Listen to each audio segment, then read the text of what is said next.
horror allows the freedom to discuss certain taboo subjects in a way that no other genre can. All right, welcome to the Goforwood Lounge. This is DJ Butler, senior editor of Arc Press. Come on in out of the rain. Before we get started in our conversation, take a minute to like the video, subscribe to the channel, reshare in social media.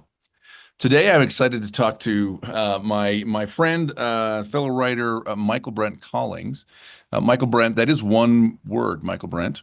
Yes. Um, is a horrifying name, perhaps. Is consistently one of the top 50 horror writers of Ranker. He's written over 60 novels. He's a three-time Bram Stoker Award finalist, twice Dragon Award finalist, and is a well-regarded teacher, an in-demand teacher, as well as a prolific writer of various genres. Michaelbrent's published middle grade stuff, science fiction, kind of techno thrillers, but I think that the genre that he's probably best known for is horror. So, Michaelbrent, welcome to the Goforwood Lounge. It's awesome to be here. I will take any chance I get to chat with you.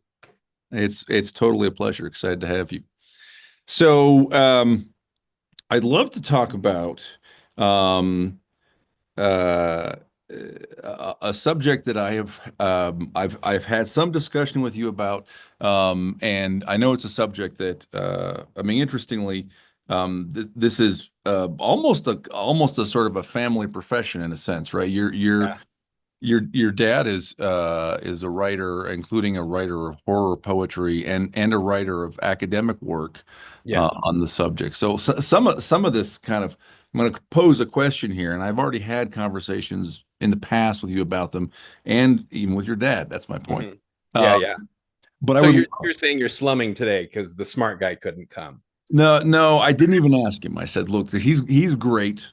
I'll get him up for the poetry There you instead go. for There you poetry. go. It remains the case, by the way, the quarterly lectures I have at my house for the public.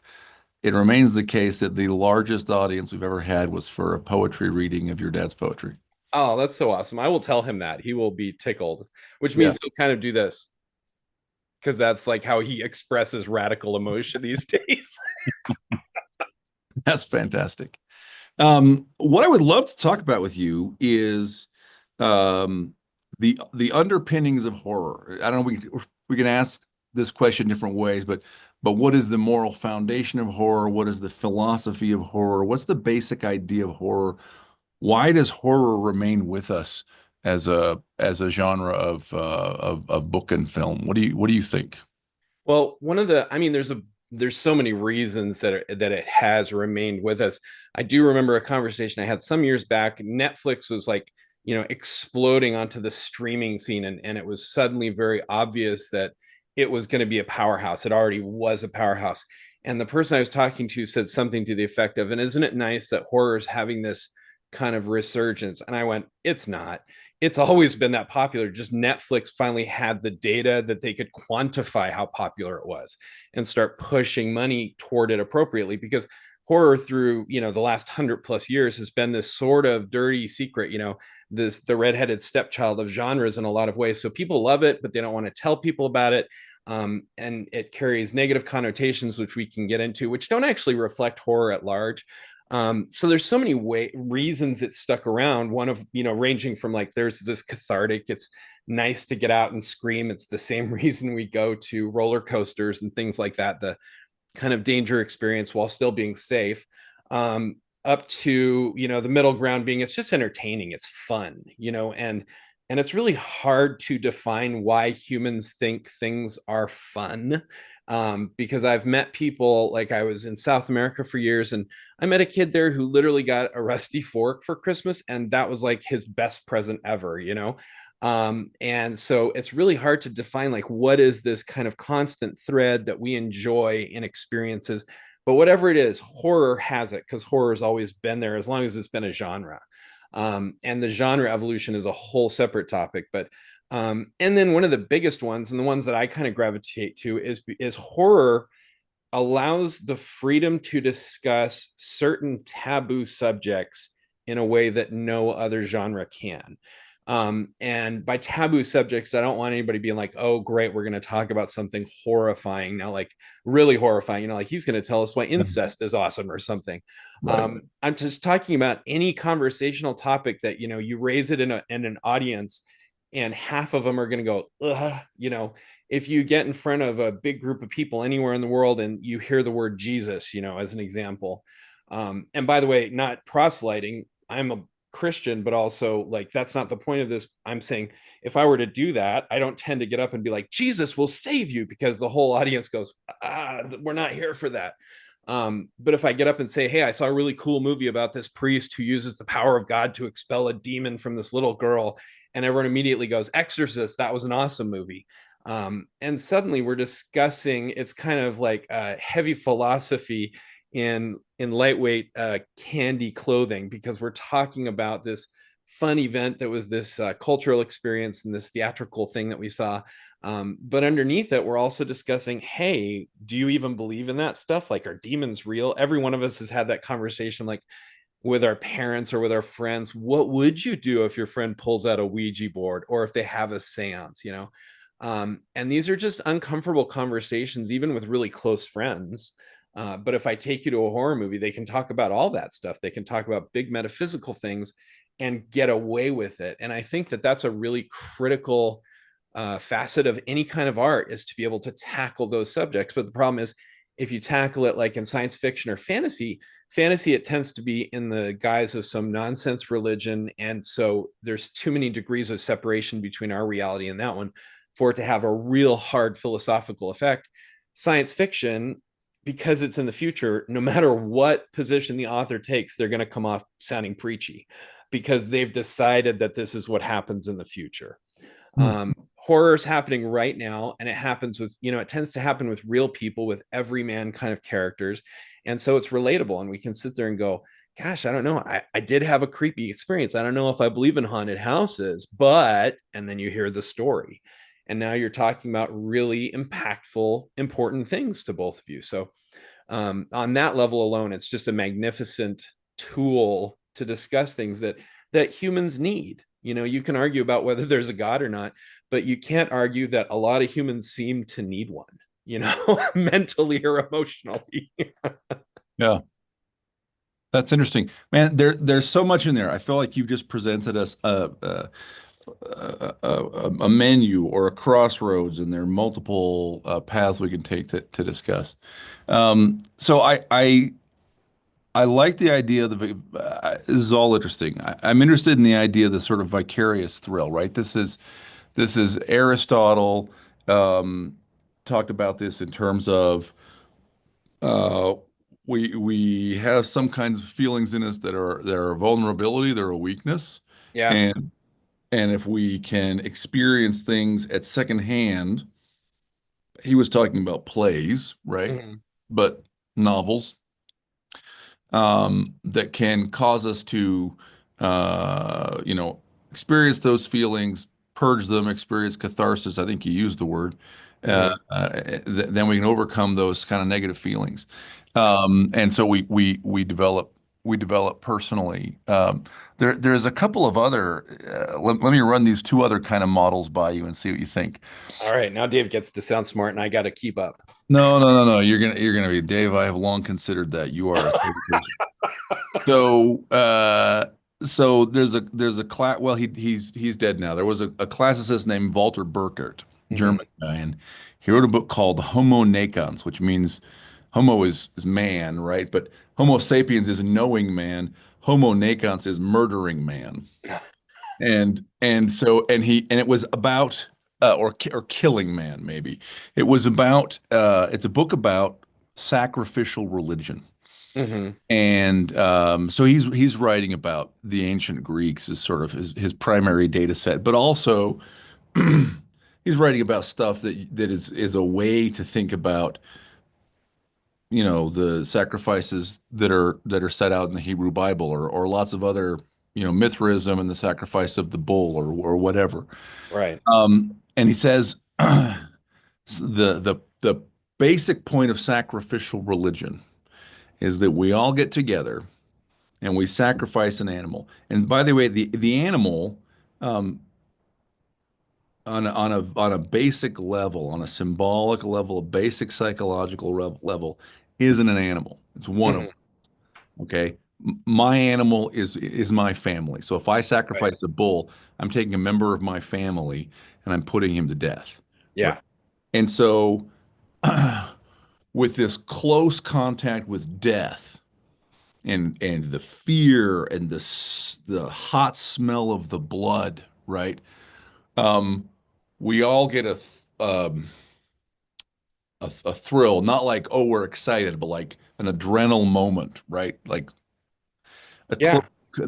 there's fear there, and and uh and then the thrill, the rush is afterwards. We have survived, right? So Yeah. it says, Yeah. hey, this is the basic experience that drives sacrificial religion, and so one thing is I wonder if to some extent there's an element of that in horror, right? Like Oh, for sure. we get together and in a weird way, Freddy or Jason is the kind of sacrificial priest, kitted out in a weird mask of one of Hmm. the gods, right? Yeah. Yeah. And the kids at the camp on the lake are they're us, Right. and so the girl in Buffalo Bill's basement, whatever, these are us, and so we Hmm. get to experience this sort of uh, um, close brush with death, and then kind of the satisfaction of I have survived. I came into a, a close encounter with the other world. I Yeah. almost died, but I didn't. Yeah, Mm. I think there's a lot to that. Yeah. Um, I think, the way I would phrase that, I like that last part, especially because it's like I came into this close brush with death, and one of the horror things that horror does is say, "But you survived by grace." And when I say by grace, I'm not talking about like Jesus comes down and rescues you, although like that does happen in a surprising number of Mm. modern stories where God just Deus ex machina is the way out. One of the most famous is Stephen King, The Stand, which is a lot of people regard as his masterpiece, and God just literally saves the day at the end. And I'm not giving anything away about it, but it's not subtle. The word God is used, and it's very clear, like deity just rescued him. So I think, but when I'm talking about when I say grace in this context, I mean the people who survive do so because either they have discovered within themselves the strength, the knowledge, the capacity to escape evil, which is kind of what we're talking about, is moving away from danger. And evil is representative of danger in these stories, and danger represents evil. There's a reason that Dracula is always sexy, that whole Yeah. mythos has evolved to become innocence versus somebody who wants to steal that innocence. And that could be the devil or it could be some rapist, and these are all experiences along the human spectrum that we understand. And so when we have a brush with that and we get away, there's this level of hope that is instilled, even if everybody dies in the story, you walk out of the multiplex, you close the book, you continue, no matter how many chapters end in bloodshed. And even if the book ends in tragedy for everybody, you close it, you turn off your Kindle, you stand up, you take a deep breath. If you've been moved, you're like, oh, and you feel I survived. You experience not just the brush with danger, but the brush with divinity, with your own internal power, however you want to phrase that. It's really hard to recreate first love. you know I've been married to my wife for over 2 decades, and like I still have those moments where I'm asleep and I wake up and I look over and she's asleep, and I'm just like, oh my gosh, I still having a slumber party with my best friend, and I have this kind of excitement about it. But it's still very, and I prefer it to first kiss stuff because what I have is much more enduring. But at the same time, that first kiss is really cool, and that first moment you realize you're falling in love is really cool. And those things are actually really hard to reproduce unless you reproduce those feelings by preceding them with something horrific. Mhm. So if I break you down completely, I can give you a candy bar and it's going to feel like your life was given to you. It's just a Hershey bar, but after the bad guy's following you with a chainsaw, the Hershey bar is just one thing that says, oh my gosh, I made it out. So horror has that really cool ability to create kind of a relativistic relationship to the light, by bringing the darkness for a moment. And that also serves to remind us how much light is around us, because I think a lot of us live in a bubble that's increasingly isolationist, and the input that we most often receive is negative, and that's just due to the way social media algorithms work. We're going to see screaming before we see hugging and holding. And so as we exist in this kind of shrinking world that's so interconnected but also so separated, the experiences that horror can bring become even more complicated and more important, because again, it's not just that I actually really like that you said, the Camp Crystal Lake version was one of your, or example was one of your things, those teenagers, and the girl in the well in Silence of the Lambs was another. And that's a great spectrum, because like, I don't know about you, I've never been a naked teen banging a hot chick in the woods, which is Running like, around the woods. yeah, like I was super stoked in high school if like a good looking girl even looked at me and didn't throw up. That was kind of my litmus. And so I couldn't really relate. And I think most people can't relate as fully to that, which is part of why those movies descend into jokery. They become like, drinking games at a certain point. Next person who gets stabbed in the eye, we all take a shot kind of situation. And you'll come off well drunk in most of those movies because many eyes will be stabbed, versus Silence of the Lambs, where if you think about it, and I don't want to give away anything to anybody who hasn't seen it, but really you should have already. It's been like 40 years. So, Yes, I don't feel terrible. It's not like The Weekend after Sixth Sense, but this right. girl, the only physical harm she really suffers is she's knocked out. And then she's tossed in a well. She's rescued relatively physically unscathed. And yet that one is so much more terrifying than the people getting skewered or stabbed and flayed or whatever, because all of us have been that girl in the well. We've all walked down a road at night and wondered if the person behind us, who is much bigger, is just going to hit us on the head and take us away. Or we've all been in a situation where we literally or figuratively were in over our heads and be like, I can't rescue myself anymore. And so that's part of why Silence of the Lambs exists as this classic, because you're talking about stand-ins and proxies. That proxy, that girl in the well, she is 100% relatable, and so is Clarice Starling, who's also at risk. She's the main character.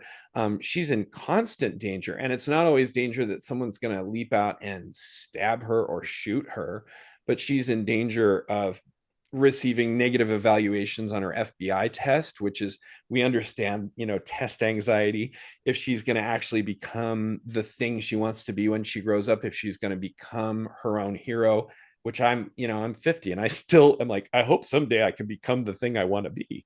And so we all step into that position so much more, and they become, sort of, again, we're talking about these vicarious kind of sacrificial things.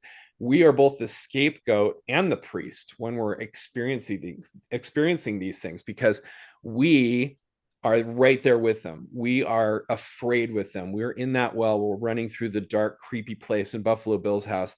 But also we know that we survive at the end. And so what we get is all of the benefit of that release and that cathartic thrill, and learning to deal with discomfort, which I think is something people have more and more trouble with. And then we get to walk away, and we know that's how it's going to work out. We even know, worst comes to worst, we just leave the theater. We just go, I can't handle this. And that's a growing experience too. I love horror movies. I don't make my kids watch horror movies, but one of the coolest moments as a dad, my son was like, I want to start watching horror movies. And he was 15. So we started watching some stuff. And at one point I can't remember what we were watching, but he just sits up and goes, nope, not now. And he leaves the room. We were like 5 minutes into a movie. And, I was like, that is a manly move, just to say, not ready for this yet. And he wasn't trying to front or pose. He had created an awareness of his own limits within himself. Yeah. And that's a really cool thing being scared does. Yeah. Hi, I'm DJ Butler, senior editor of Arc Press. How would you like to win $10,000? I want to talk to you briefly about the Arc Prize. The Arc Prize is a novel writing contest in 2025. The first thing you need to know is that the theme of the contest is America 2076. That is, of course, the 300th birthday of America, measuring from the signing of the Declaration of Independence. Our plan is to publish the winner on July 4th, 2026, which is to say on the 250th birthday. So your winning novel on America's 250th birthday will be published talking about America at 300. Now, does that date 2076 mean that you have to write some kind of near-term science fiction novel? Absolutely not. You can interpret the theme America 2076 any way you want. Formally, we're launching the prize on March 8, 2025, which is, as we all know, all we writers and editors know, National Proofreading Day. And don't we appreciate those people? And the contest will run for 7 months, 7 full NaNoWriMos to end on National Taco Day, which, as we all know, is October 7th, 2025. Now, let me tease you a little bit more. I said up front you could win $10,000. Actually, the prize is a publishing contract with Arc Press with a $10,000 advance. So if the book does well, you might make more than $10,000 over time. There's more information and will be more information on our website. Information about the contest, information about how to write a proposal, the widget for submitting these materials on our website, which is www.arc.press. That's all from me. I look forward to hearing from you, and good luck. Yeah. Again, multiple things to react to. I forget exactly the details. I can't give you the citation of this, but I was involved in a company creating corporate training a year and a half ago or so, and one of the bits of research we ran across, there's a guy, a neuroscientist, who took a group of people and he taught them all the same line on the piano. Here's how to play this line on the piano. And then he took half of them and and hooked electrodes up to them, and he had them play the line on the piano. And the other half, he hooked electrodes up and had them imagine they were playing the line on the piano. And they got the same, Exactly the same exact reaction. measurements, Yeah. right? So there's something about our imagination where at a certain level, maybe not all the way in a functioning brain, maybe not all the way down, but on some level, a sufficiently vividly conceived experience, part of us can't tell that didn't happen. Right? 100%. And you know who's known that forever is elite performers. That's like one of the secrets of elite performance is visualization. And I'm not talking about the secret where I'm like, I'm going to be a millionaire and I'm going to be 6 inches taller and it just magically happens. I'm talking about, you watch like the Blue Angels doing pre-flight tests, and they're all sitting in their chairs and doing exactly the movements that they're going to do in machines that have the capacity to destroy them. Or high level athletes sitting before basketball game just like in their zone, and you can see them like kind of making little motions, and they're going through all this. And it's not just healthy, it is a thing you kind of have to do if you want to excel at anything. You're a lawyer, I was a lawyer. You didn't just go into court on a litigation day and be like, I don't know what's going to happen, we'll see what goes. You like prepare for 12 hours the night before your first 8-hour day, just going over every possible outcome so that when it happens, you're prepared. And most of us, thank goodness, have not had to run away from like an axe wielding maniac who's chasing us after we are caught in a state of nudity with our beloved other hot person. But we all face moments where we have our pants down, where we're caught completely unawares. And I think whether you have an explicit exit plan or not, just the fact that you have felt that is helpful. I love doing martial arts. I've done martial arts most of my life. And I'll tell you what, I've been in a couple of altercations.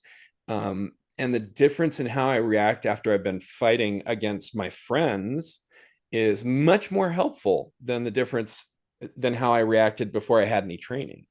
And I'll tell you what, I love sparring. It's not the same as real fighting. It is not, but it's closer than nothing. And so in those situations, I'm prepared to a much greater extent.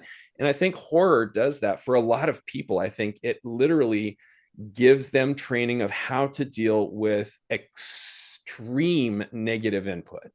And it to some extent can, vaccinate them.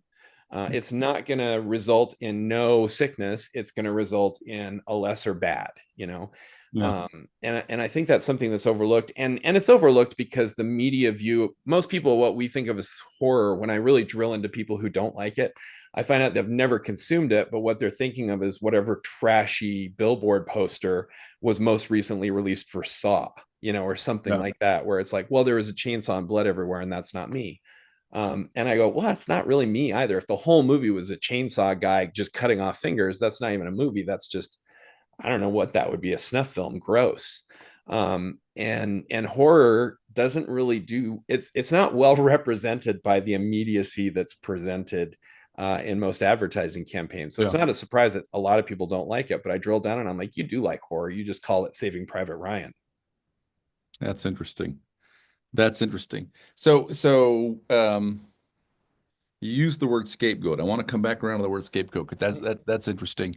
I think one of the so speaking as someone who survived the Satanic Panic, Mm-hmm. um, I think this sort of big concern that I sort of heard articulated from the pulpit, right, the various pulpits, Mm-hmm. um, was something like this.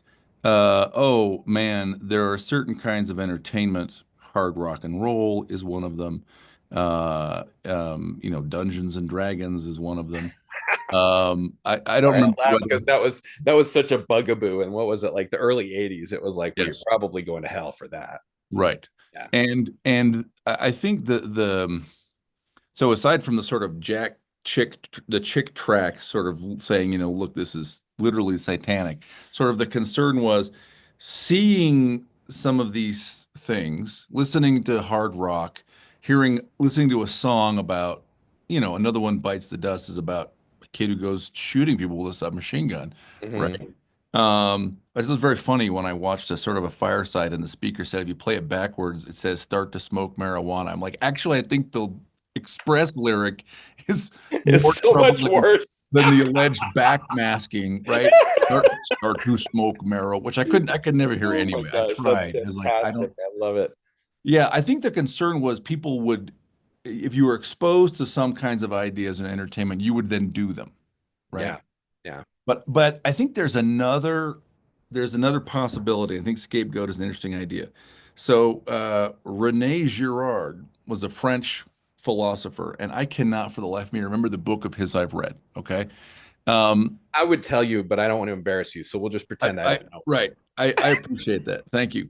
Um, the sort of problem he wrestled with. I'm gonna give I'm not a philosophy reader. It's a real lay kind of articulation of it. He said, look, we are basically apes, and what's done to us, we turn around and do back. And so if you're nice to an ape, the ape can be nice to you. But the Mhm. problem arises if someone comes and inflicts violence on the ape. Because the ape then picks up a rock and smashes back. But then the other ape or the bear, like it attacks, right? And like you just end up in mutual destruction.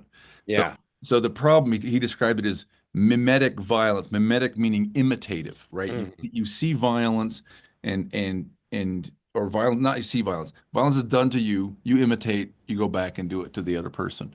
And Right. he posed this as one of the basic problems of civilization. And I think having read exactly one book of his in translation, like I think this was one of the ways he interpreted Jesus was as um, sort of Sermon on the Mount stuff, turning the other cheek, right?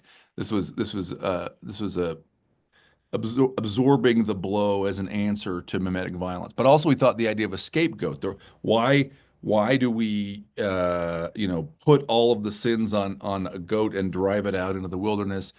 Well, that's all of the bad things that have been done, that goat is taking them away. So the ape, do not need to inflict violence because, something else, somebody else, the goat, the Christ, whatever, is absorbing the violence, right? That's Right.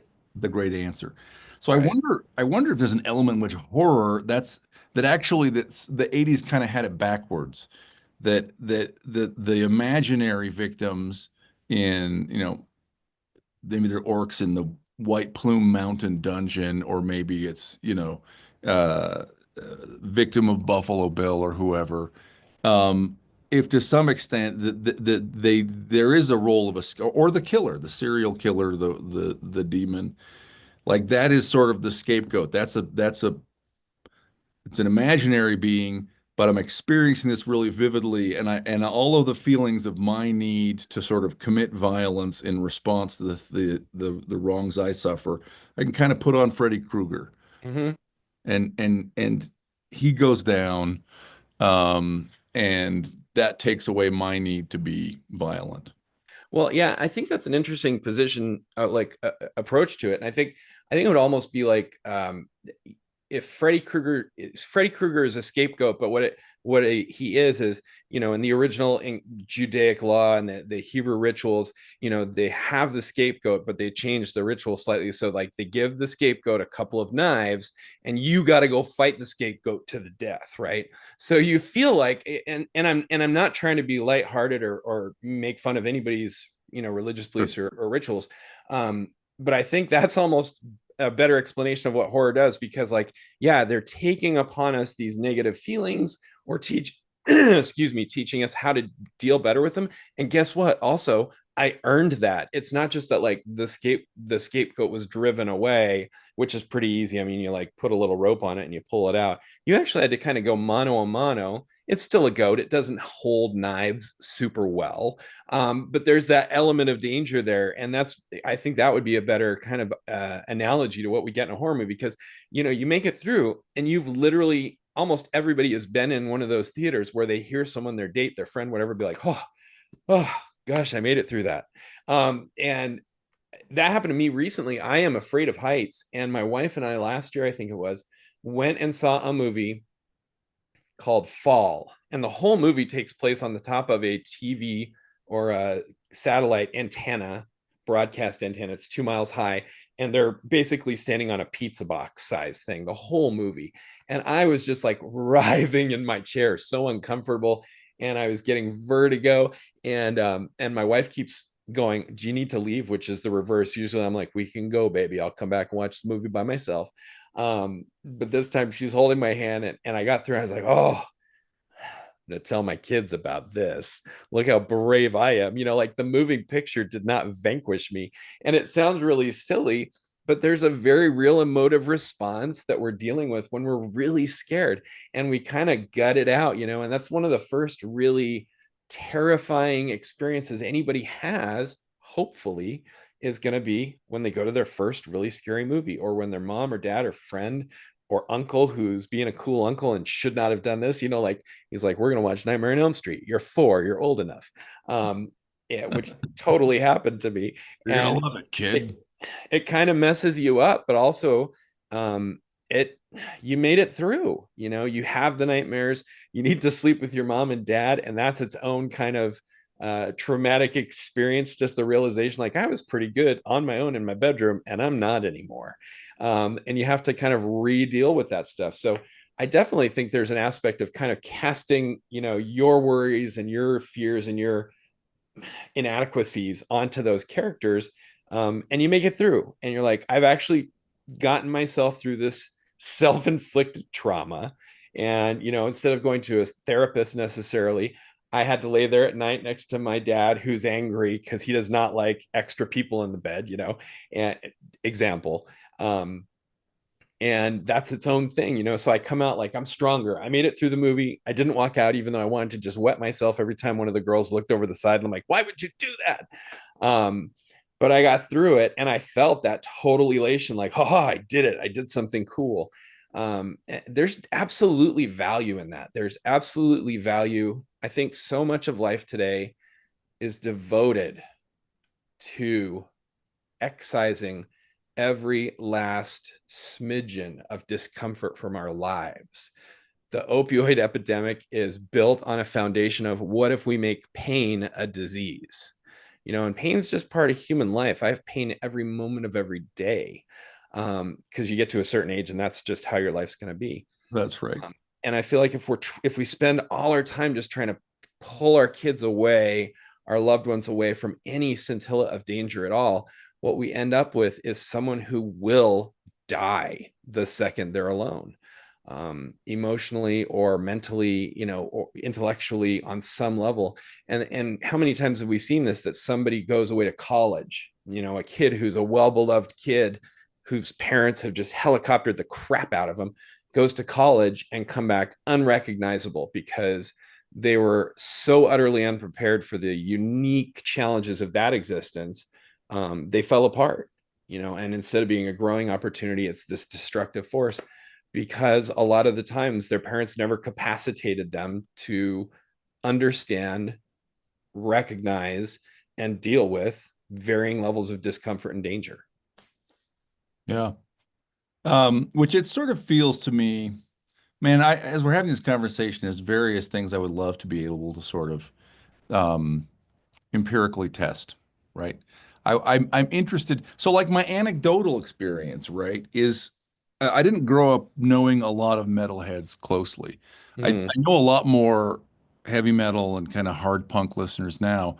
My experience is they're not more violent people. No. My experience is that they're less. And in fact, Yes. often my experience is that they're people who have actually kind of been in rough circumstances one way or another, and that the sort of I don't want to say the violence of the music, but like that's kind of what it is, has been a thing that's helped them, right? And so like Yeah. yeah, I would love to know, I would love to be able to go out there and measure sort of similar things for you know, people who consume horror as a genre. How often do you read, you know, do you read a horror novel or see a horror movie and then like try and measure their resilience, right? Yeah.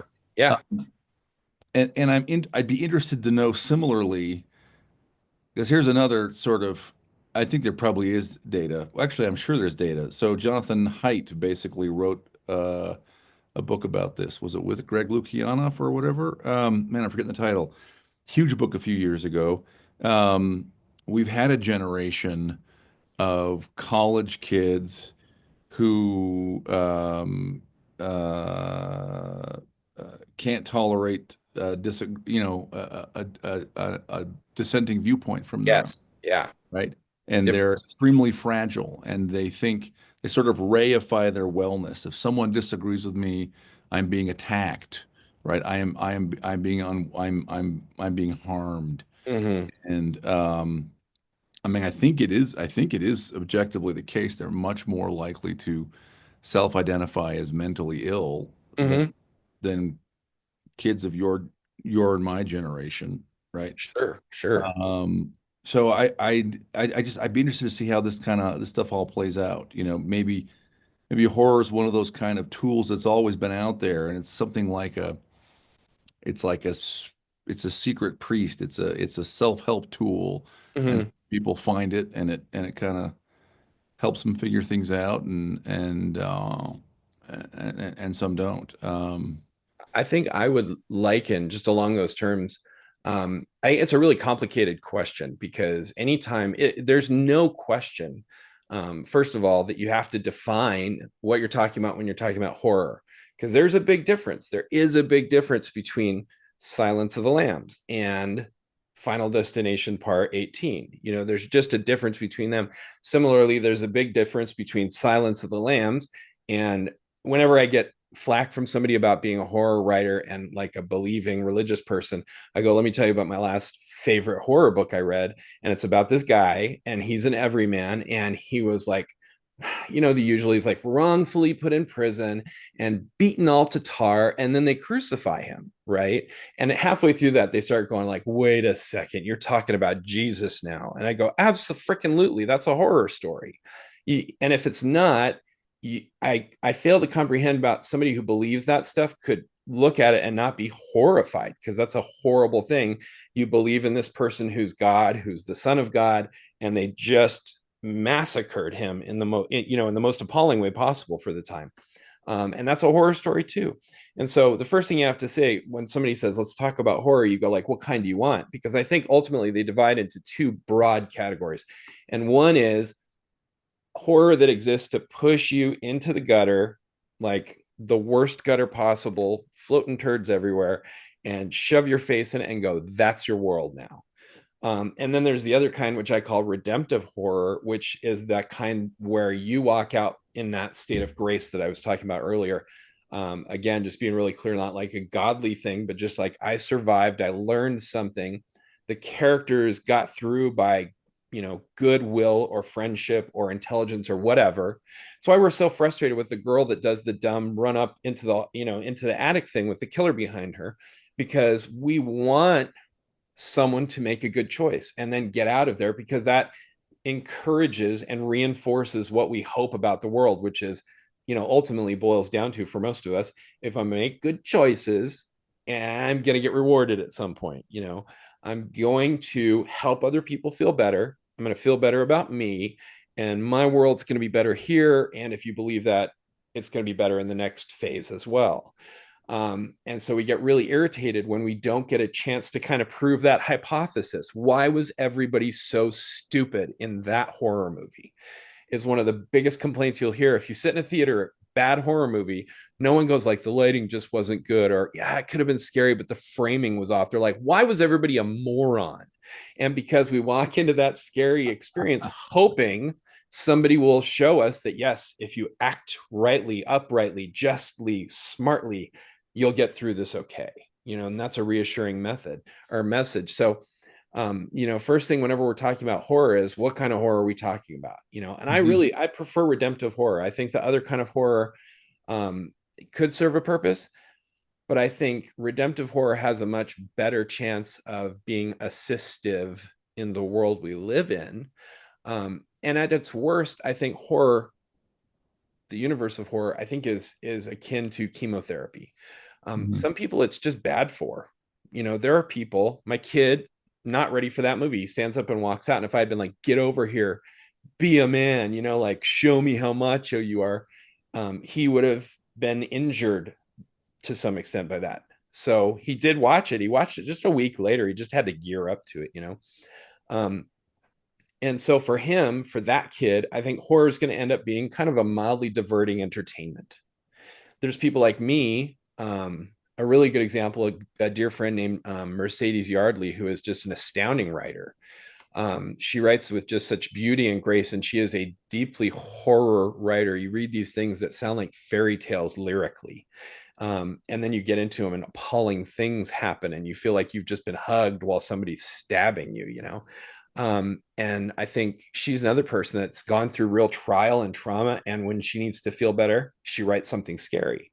So, for some people, it's definitely not good for them, or it might be injurious. And that's why if somebody doesn't like horror, I'm not like, it's not like CrossFit. I don't have to make them join my cult. But for people who do love it, some of them just enjoy the crap out of it, and some of them need it. That's how they feel better. I have major mental health problems. And ranking lowest possibly is just major depressive disorder. And when I'm at my worst, like times where my wife has to come in and take my car keys away and make sure there's no sharp things nearby, which is a real thing. And I'm not being joking at all about that or hyperbolic. That's a frame of existence I have to deal with occasionally. One of the things that's most likely to get me out of it is just watching a scary movie for a while. And that's a really touches on the next thing. And then I'll shut up for a minute. Is we get really bogged down into the whys and wherefores. Well, does it work? What does it provide? What does it do? What physiological reaction does it have? What part of our cerebrum is lighting up when we're watching it? What skills do we acquire? What skills do we lose? And one of the things that I want to say is, guys, for some people, it just works, and I don't have to understand how my microwave works to make a burrito. I just make a burrito in my microwave, and that's sufficient. And so I think sometimes we beat this horse to death in just the reality. My dad also has a lot of the same mental health problems. When he was at his lowest, and by the way, he was the church organist, so this is great. He goes and plays the organ and he's miserable. And then he sits down behind the organ, and while the preacher's talking, he writes horror poetry. And by the end of it, he's like, oh, I feel better. And it's not because like he heard something nice about Jesus. It's because he wrote something horrific about a werewolf. And I don't think that's at all inappropriate. I don't, if you believe that there's like a higher power who wants your good, and a thing makes you good, I think that's an acceptable thing. And just getting ahead of ourselves and, trying to prove scientifically something or other, I think we miss the forest for the trees, that just for some of us, we need it. Yeah, that's super interesting. I like this distinction you make, where you say, "Hey, some horror is redemptive." I want to talk about that. But maybe sort of a step further away from that. Um, so Russell Kirk was sort of a 20th century, um, I want to say philosopher, but that's probably too grandiose. He was a writer of ideas for sure.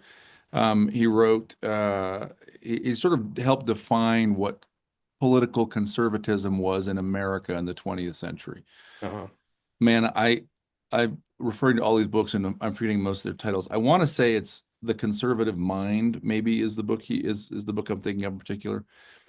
But he also wrote ghost stories.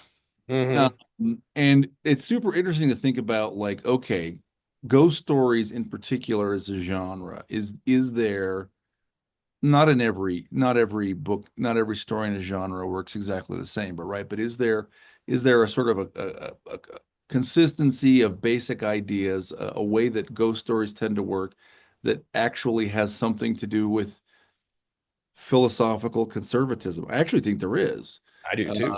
which is to say, what is a ghost story? A ghost story is based on the idea that there are, not every ghost story, um, but a basic idea is that, look, there are rules and they are really meaningful.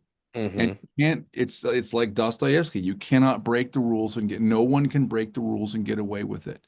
Yeah. And so even if you're handsome and rich like Harrison Ford, if you leave your young mistress to die because you drove into the river and you let her die in your car, Yep. there will be a consequence for Yep. for your sin. It's an idea about, right. It doesn't use the theological sort of language, but it's an idea that look, there is right and wrong, and there are Mhm. consequences, and ghosts are, the echo of our wrongs, or they are the agent of, justice.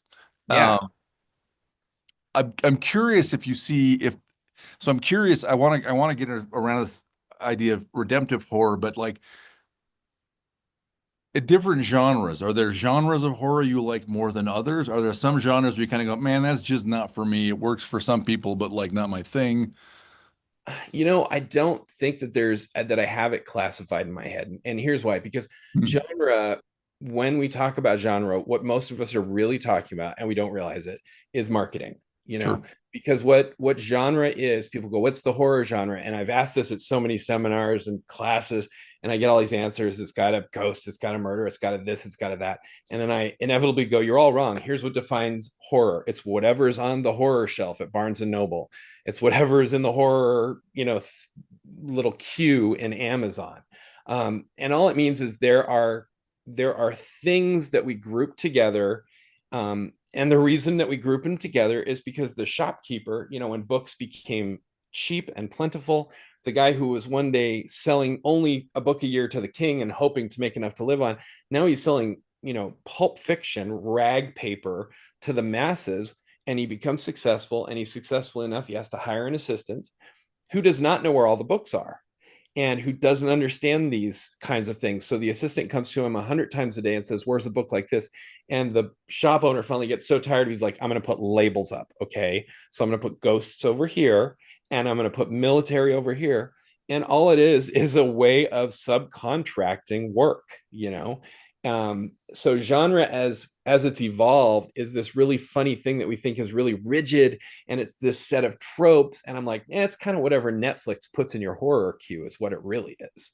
Yeah. And you hope that Netflix is accommodating the requirements and their preferences of the viewing public, and is not putting like Driving Miss Daisy in the horror genre, although there's a strong argument to be made that's a horrific movie in so many ways.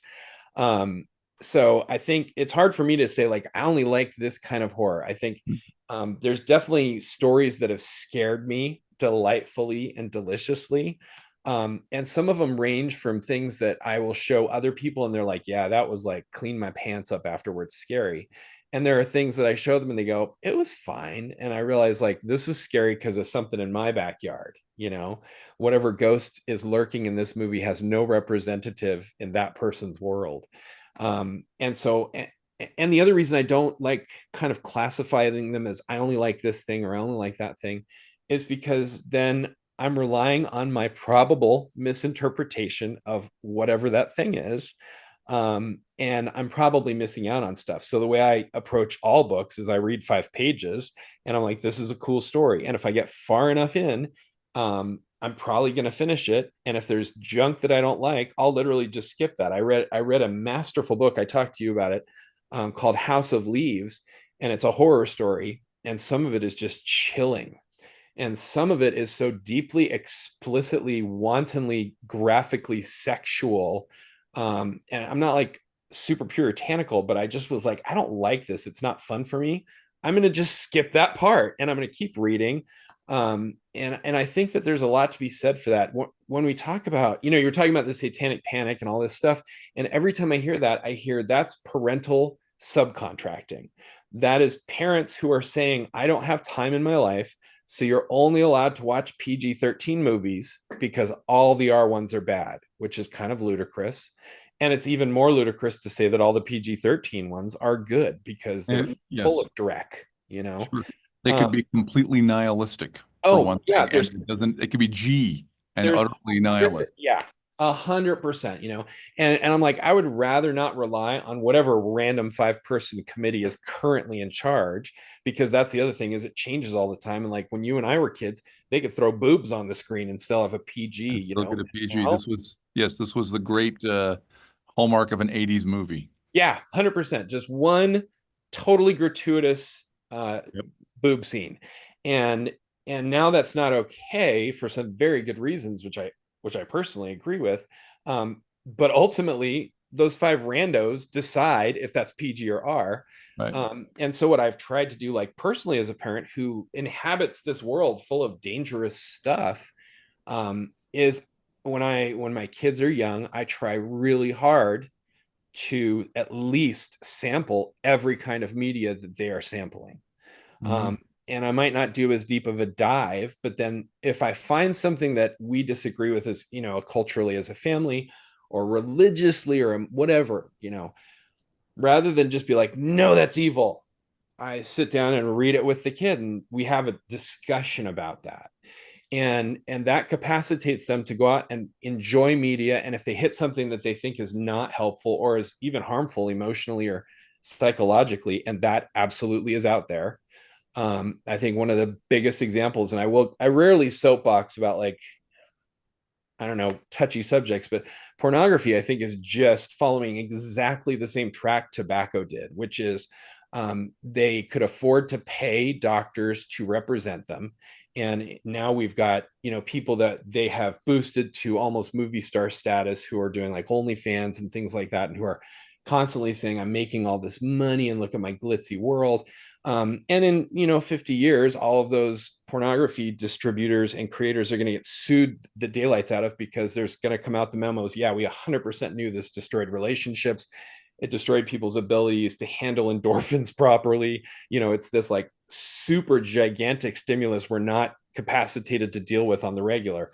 And so there's definitely things like that that are harmful, and I want my kids to avoid it, but I don't want my kids to avoid it because I like slap it out of their hand every time they pick it up. I want them to look and go, and put it away.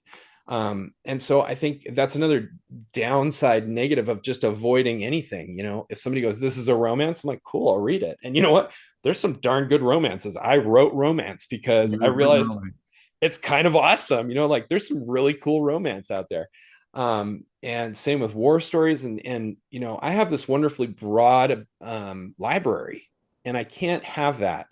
I can't have it physically and I can't have it mentally if my first question is, how can I automatically disqualify you? A disqualification of education as the primary and, as the first response is just a great way to be ignorant. It's not a great way to be safe because the bad things are still coming at you. Yeah. That's so interesting, Michaelbrent. I do some of that, trying to make sure I know what media my kids are watching. It's there's so much, and they have access to media on their phones. Like I certainly Oh could yeah. not carry a movie theater in my pocket in the 80s, right? And so it's the other thing I do, and I think basically you've already said you do something similar, is I proactively um, I maintain a list of like movies that I want to make sure my kids see some point, right? And Uh-huh. like, oh, it's let's hey Dad, what's a movie we should see? It's not all like, Bambi or whatever, right? It's like I think movies that are on there are like Heat is on there, right? Mhm. Or Mystery Men or whatever. And some of them they hate. Oh, for sure. I could not convince anyone that Gentlemen Broncos was awesome, even though um, and and my kids, man, they laughed really hard for the Holy Grail. In fact, my son was like, "Oh my gosh, I feel like I now understand 100 jokes in games I've been playing." Yeah. But they could not laugh for Life of Brian. So right, so it's like it's hit and miss. And the sort of 80s points and the one pointless boob scene. Like I showed him Die Hard a couple of years ago, and I said, okay, Uh-huh. this was in the 80s. There is one scene where a woman is going to run topless past the camera. I'm sorry. It's about 3 seconds. And Yeah. then we watched Die Hard. Yep. I And say, by the way, just interject. I say the same thing. I go, okay, we're going to watch an 80s movie. And just before you go in, I have to remind you, everybody in the 80s was horrible. You're not allowed to say any of the things that these people say to each yeah, other. yeah. Uh, and like I said, my daughter at the U, I send her CDs every few weeks. I'll just send her 3 CDs to try and expose her, and I'll talk about it. I'll be like, man, here's why I love this CD, right? These Yeah. guys are crazy, right? Or Yeah. whatever. And stuff that I don't think she's going to run into on her own. Kinky Friedman, right? And then the Texas Jew Boys is like not in standard rotation at University of Utah. So, so that's awesome. I think I mean, a bit of a tangent here, but I think being like engaged with your kids on the plane of storytelling and culture is really huge. Okay, yeah, and by the way, like that is so primal what we're talking about. That's the elders bringing the young person into the smokehouse, for the very Yeah. first time and sitting them down. And the first thing the kid goes is, "Why is there so much smoke?" And and the elders are like, "Oh, it's part of the process." And you're gonna sit down and you might not love it at the end, but I'm gonna explain why it matters. So that's what I do. Absolutely, we have like cinema nights where it's like we're gonna watch this, grown up rules, because I would start this when my youngest was 4 or 5, and I would say like we'll pause it for anything you don't understand, but if you're just going to be freaked out or scared at something, tell us, we'll stop because we don't want to like destroy your little mind. Um, but you're not allowed to just randomly make noise and then be upset because you don't know what's happening. I'm not going to have sympathy for that. And here is why you should be watching this movie. You might Yeah. not like it, but here's why it matters. Here's why it matters to me, to your dad, like why I love The Prestige, which I was Yeah. so proud of my 9-year-old. We watched that and he was like, that was amazing. And we're gonna watch, The Longest Yard because it's just stupid. But I went out with my friends and had a good night at it. So we've got these really like this is an important one for cinema. This actually shaped your world. And I was old enough that I was around before it was there, so I can tell you how it shaped your world. And then there's like, oh, this was just a fun experience. This was the second movie your mom and I watched together, and they're like, we know you're together, you're our parents. But that is a very tribalistic thing that we lose. We really do lose when all we do is drop our kids off at the Cineplex because it's air conditioned and it's Saturday and it's safe. It's PG-13, nothing bad can happen. And we Right. send them in there by themselves to just figure it out versus like, hey, let's all go there. I'll even sit in a different row, but afterwards, I'm going to ask you what you thought about it. Um, One of the most effective parenting moments I had was my daughter was reading this horror manga that she really liked. And personally, as an adult, I thought it was awesome, but I thought also this has got some stuff that's too heavy for her yet. And that's part of any media consumption. It doesn't matter if it's horror, if it's romance. I know so many people whose marriages have suffered because one or both of them devolves into just reading romance and that becomes their end all be all. And I'm like, that's so sad because you don't have any real romance in your life. And so you have to hide in this book. So it doesn't matter what kind of media you're taking in, you have to be careful with it. And so one of the things I did with my daughter, I was like, you really want to read this book? Yes, I do. Make your case. And she did. And I made mine, and she was not convinced. She's like, I still want to read it. And I said, cool, then we'll read it together. And we went out to my office. I have this office in the backyard, like in a shed that I retrofitted. And we sat there, and she's like, where's your copy? And I said, you're going to read to me because you love this. And I want to see why you love this. And I sat back, and she's reading this out loud. And I'm looking over her shoulder at the pictures, and she's like weirded out at first. She gets about 10 pages in, and she starts stuttering. She's like, I don't like reading this to you. I don't like this. And I said, why don't you like reading it to me? And we talked about that, and she ended up reading it 2 years later, enjoyed the crap out of it. And I'm great with that, because I thought, as her father, I thought she was prepared for it mentally. I was like, do it, enjoy. And sure enough, she did. But that first time, reading with her dad forced her to confront, like, this is not something that should be in our heads right now for whatever reason. And that's very personal. So I'm not gonna be like, you're a bad parent for bringing your kid to Terminator 2, because I don't know. And that's a very personal thing. I saw a little 5-year-old in this, in the seats when I went and saw Terminator 2 as a kid. And I don't know what's going on there. Maybe this is exactly what the kid needs. Maybe it's a misstep by dad. But I think when we look at somebody's media consumption and say you're automatically evil because you watch this show that I don't like, that is just the height of hypocrisy, because it's an unenforceable and unjustifiable litmus for righteousness. If I see that you're consuming epic amounts of something and you're having real negative effects because of it, and I think that can happen. The kids who read what was it, Stephen King's Rage, and gunned some kids down, I don't think they were helped by that, by reading that story. I don't necessarily know that they were like pushed over the edge, because it sounds to me like there was some really bad stuff happening with those kids. And I don't know that the difference of having a book or not having a book, I think it might have changed their preferred method, but I don't think it changed the result. They were going to go in and hurt people no matter what. But we can't just sit back as a society and say, well, I'm a parent, either actually or vicariously, because we all have to be parents. We all have to help each other. That's what culture is, and what civilization is you work together, you don't work apart. And we can't just say, well, we're going to relegate all of our media decisions to whoever makes the movie poster and whoever makes the rating. That's just the MPAA. It's a most dumb way to morally live. sophisticated decision maker for every one of us individually. Yeah, right. And it's like, got some makeup that resembles me precisely zero. Though, like, we got a white guy. I was like, but he's not like me. I'm a different kind of white guy. Like, because we've got infinite shades and infinite variations, and just anytime we're like, okay, well, we'll just take this broad categorization and treat it as gospel, as literally like the good news. I don't have to think about it anymore. My kids can go see all the G, PG, and PG-13. And when they hit a certain age, I'll be like, you can watch R if you want, because you're an adult. That's not a tenable solution. That's like walking down the aisle and be like, hey, I know that things that are good for you tend to not have colorful boxes. So just find the drabbest things and eat them. And they show up with motor oil, like, it's not good to follow that. That's just not a healthy lifestyle. Fantastic. That's fantastic. Well, before we wind up, is there any question that you think I should have asked but didn't? No, I think this was a really cool conversation. I love talking to you. I have to tell like a personal anecdote that has little to do with horror, but David and I, it was horrifying for me. Dave and I we've been friends for years, and we were at this Comic-Con where we had, because we're both lawyers and we're both writers, we had been asked to do a court battle where we were arguing zombie voting rights. And it was super fun. But the one bad moment, because I went in there like, David is so smart. And in case you can't guess that, I spent the night at his house while I've been at these places, and I wake up and he's on a treadmill reading something, in cuneiform or whatever, because he's got all these interests and stuff.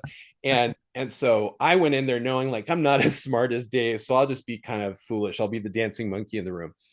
And Dave said one thing, and I was like, well, have you thought about it this way? Like trying to be smart. Man, I could not backpedal fast enough because I was like, I should not have done that. I should stick to my wheelhouse is dancing monkey. I can occasionally make a philosophical point, but as soon as I engage on any intellectual level with this guy, it's over. So like anybody listening to your podcast is just so privileged, I think, because you have such a unique skill set and such a unique depth of knowledge. I have never had a bad conversation with you. I've had a couple where I didn't necessarily agree with everything, which is cool because we're friends and friends disagree about crap. But I've always come away just feeling smarter, and that's such a precious thing that you can do to people. So yeah, if you haven't hit like and subscribe, you definitely should. And this was my privilege, I guess. Well, I can't add questions. They were great questions. that's very kind. The audience should be aware that you won. The jury awarded you the victory by a very large margin. Because they felt bad for the dancing monkey. No, because you had a bow tie and you were doing a kind of southern drawl and saying, Your Honor, my client is not blah blah blah, and then they loved it. Well, listen, if people are seeing Michaelbrent Collings for the first time and you had to recommend a couple of your books, what would you? Mm-hmm. I didn't prep you for this question, so I apologize for that. What would you recommend they try first? So that's a hard one because I literally write everything. The only thing I don't write is erotica. I have written romance, I've written nonfiction, humor. So the first question I always ask is like, what genre do you want? Since we've been even with horror, I go, okay, you want scary? Do you want ghosts? Do you want demons, serial killers? What are we, because I've got several of each. I think if you're looking for something scary of mine, a good entry point would probably be Terminal, which is a cool story. It's about these 10 people in a bus terminal, and it's the middle of the night, and this wall of fog comes in and just stops exactly 4 feet away from the terminal on all sides. And all their phones start blinking, and there's something in the mist that says, basically, I'm going to kill everyone but one of you. And the reason, or the way you figure out who's going to survive, is you all have to vote, and it has to be unanimous. And until you've done that, I'm going to murder you one at a time. And of course, the people inside realize really quickly the best way to get a unanimous vote is to be the only voter. So they turn on each other. And it's a really fun, just closed box. They never leave this basically one big room. So that's really fun. The other one I'd recommend is Strangers, which is, I have a really popular series called I Am Legion. And this family wakes up one morning and discover they have literally been sealed in their homes. The doors have been jammed shut from the outside. There's sheet metal over all the windows. And there's a serial killer who has put himself inside this entombment with them because he wants to have some special time. So those are two that get a lot of really good reviews and a lot of fun. And if you don't like horror, just literally go to my Amazon page, or I'm actually going to start a store up pretty soon on Shopify where I direct sell. So you'll be able to find just whatever genre you have. I will have it for you. Fantastic. I know that is true, unless they're looking for erotica. Yeah, I just don't. Yeah, not that you're not hot. It's just not. It's not what you want to sell. Well, look, I got to keep a level playing field for all the ugly authors out there. Right, I hear you. We appreciate that. We ugly authors appreciate. No, I have a face made for typing with my face, and I have very much the dad bod going on, so I have no illusions about that. I'm right there with you, my friend. Right there with you. Fantastic. Well, Michaelbrent, hey, thank you all very much, and to those of you who are watching, thank you very much, and remember, the humans win in the end.